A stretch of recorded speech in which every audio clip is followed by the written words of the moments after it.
ఇంకోటి మూడోది, ఇది కూడా జాగ్రత్తగా ఉండాలి ఈ కాలంలో, పరోక్షేధార భాషణం. మిత్రుడి ఇంటికి వెళ్ళాం, ఆయన లేడు, వాళ్ళ ఆవిడతో పొరపాటును కూడా మాట్లాడకూడదు. కూర్చోండి అన్నయ్య గారు కాఫీ తాగండి, మా వాడు వచ్చాక చెప్పమ్మా అని వెళ్ళిపోవాలి, వెంటనే అక్కడ ఉండకూడదు. ఎందుకంటే ఆవిడ కాఫీ ఇస్తుంది, తాగుతుంటే ఈ సన్నాసి వస్తాడు, ఎప్పటి నుంచి తాగుతుంది వ్యవహారం అంటాడు. వాడికి లేనిపోయిన అనుమానాలు వస్తాయి. ఏ వేలో కాలో తగలకుండా ఉంటుందా? నీ ఫ్రెండ్ అక్కడ లేనప్పుడు నీకు అక్కడ పని ఏమిటాయా? వాళ్ళు ఆవిడతో మాట్లాడటం ఆడవాళ్ళకైనా ఇది వర్తిస్తుమ్మా.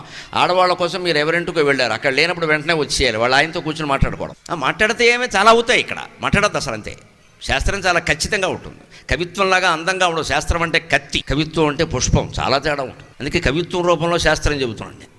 పద్యం కవిత్వం, కానీ ఇందులో ఉండేదంతా శాస్త్రం. పద్యం పాడితే పుష్పంలా ఉంటుంది, లోపల కత్తిలో ఉంటుంది. కుదరదు. సంసారాలు నిలబడాలి అంటే ఆర్థిక సంబంధాలు పనికిరావు, శారీరక బంధాలు అసలే పనికిరావు. ఎవరితో ఉండాలో వారితోనే, అది స్నేహం నిలబడుతుంది.